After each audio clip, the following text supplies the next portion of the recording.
welcome to Scare You to Sleep. I'm your host, Shelby Novak, and I'm here to read you some poetry. As many of you are aware, I'm in the process of moving at the moment. It became a lengthier and more complicated process than I anticipated. Doesn't it always? And unfortunately, I was not able to get out a full-length episode. But I thought this would be a nice compromise since so many of you were such big fans of the last episode I did with death poetry. And I hope you can hear this crow friend that is outside my window deciding to make himself be heard. You know, Mr. Crow, you fit the theme of my show, so I'm going to go ahead and leave you in. So this is the audio from a YouTube video which explains the intro you're about to hear, and if you'd like to see my face reading these words, head over to the Scare You to Sleep YouTube channel. I know many of you just like the audio for sleep purposes, so here is some horror poetry to soothe you.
Hello, I'm Shelby Scott, and I thought I would read you some horror poetry tonight.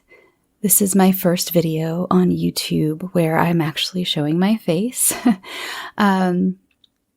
So be gentle. Let's get started, shall we? This first poem is by Robert Graves, and it's called A Child's Nightmare. Through long nursery nights he stood, by my bed unwearying, loomed giant, formless, queer, purring in my haunted ear, that same hideous nightmare thing, talking as he lapped my blood, in a voice cruel and flat, saying forever, cat, cat, cat. That one word was all he said, that one word through all my sleep. In monotonous mock despair, nonsense may be light as air, but there's nonsense that can keep horror bristling round the head, when a voice cruel and flat says forever, cat, cat, cat.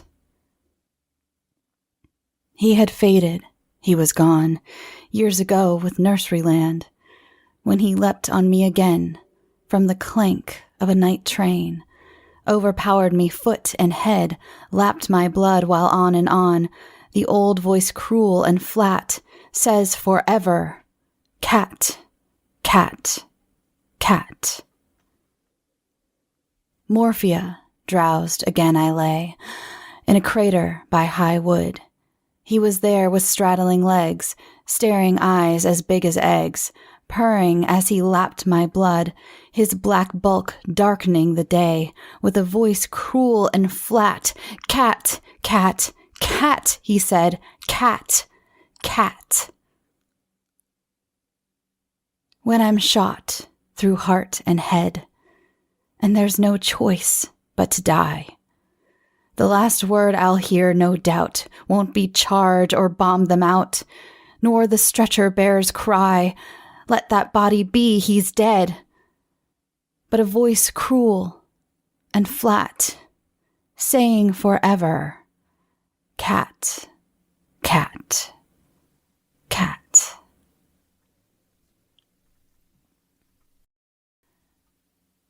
This next poem is by Thomas Hardy. It's called The Shadow on the Stone. Thomas had recently actually lost his wife, and this was to express his grief. I went by the druid stone that broods in the garden, white and lone, and I stopped and looked at the shifting shadows that at some moments fall thereon, from the tree hard by with a rhythmic swing, and they shaped in my imagining to the shade that a well-known head and shoulders threw there when she was gardening. I thought her behind my back, yea, her I long had learned to lack. Though, how did you get into this old track? And there was no sound but the fall of a leaf. As a sad response, and to keep down grief, I would not turn my head to discover that there was nothing in my belief. Yet I wanted to look and see that nobody stood at the back of me, but I thought once more, nay, I'll not unvision a shape which somehow there may be. So I went on softly from the glade, and left behind me throwing her shade, as she were indeed an apparition, my head unturned, lest my dream should fade.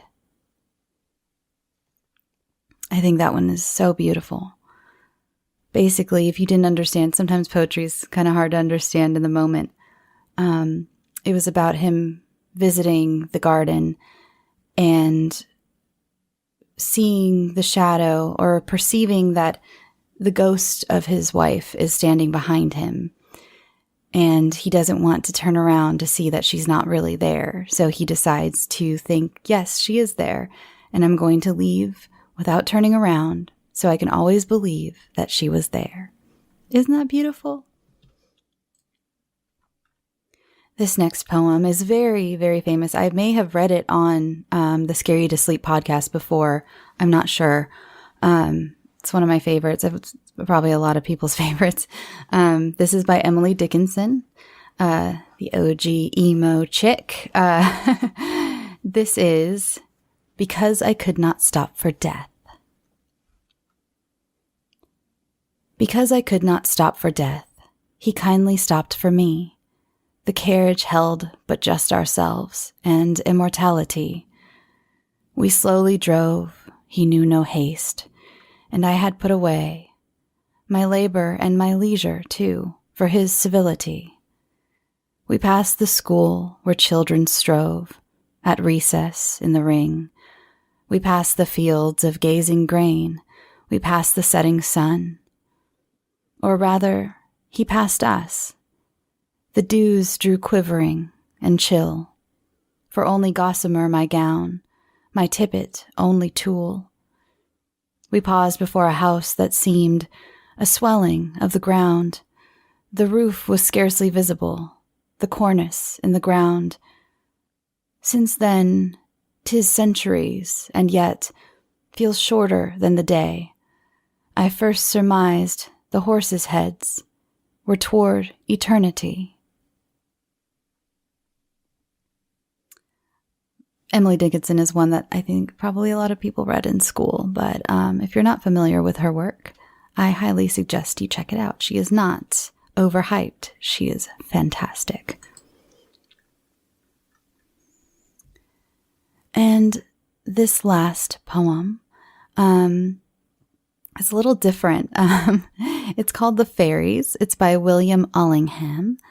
And I consider it horror because fairies, the idea and like the myth of the fairy and the fae, I apologize to call it a myth. I know that is actually part of some of your faiths. I don't mean to say this, but in this case, he's referring to the myth of the fairies. There are some terrifying stories. Look up changelings if you've never heard of them. So this is The Fairies. Up the airy mountain, down the rushy glen, we daren't go a-hunting for fear of little men. We folk, good folk, trooping all together, green jacket, red cap, and white owl's feather. Down along the rocky shore, some make their home. They live on crispy pancakes of yellow tide foam, some in the reeds of the black mountain lake, with frogs for their watchdogs, all night awake. High on the hilltop, the old king sits. He is now so old and gray, he nigh lost his wits. With a bridge of white mist, column kill he crosses, on his stately journeys from Sleeve to Ross's, or going up with the music on cold starry nights to sup with the queen of the gay northern lights. They stole little Bridget for 7 years long. When she came down again, her friends were all gone. They took her lightly back between the night and morrow. They thought that she was fast asleep, but she was dead with sorrow. They have kept her ever since, deep within the lake, on a bed of fig leaves, watching till she wake. By the craggy hillside, through the mosses bare, they have planted thorn trees for my pleasure here and there. Is any man so daring as dig them up in spite? He shall find their sharpest thorns in his bed at night. Up the airy mountain, down the rushy glen, we daren't go a-hunting for fear of little men. We folk, good folk, trooping all together, green jacket, red cap, and white owl's feather. Thank you so much for being with me tonight. I hope you enjoyed this video. I hope it brought you some soothing relaxation and you can drift off to sleep easily.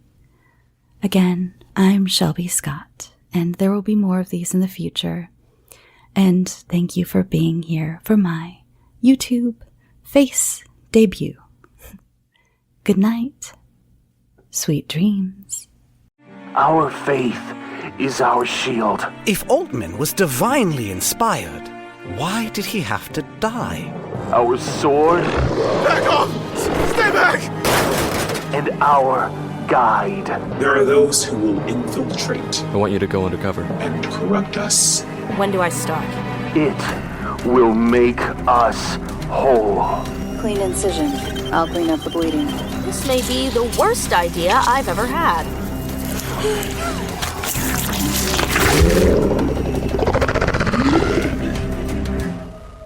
Dead Space Deep Cover is available now. New episodes every other week. You can find Dead Space Deep Cover on Spotify, Apple Podcast, or wherever you listen to podcasts. Learn more at bloody.fm.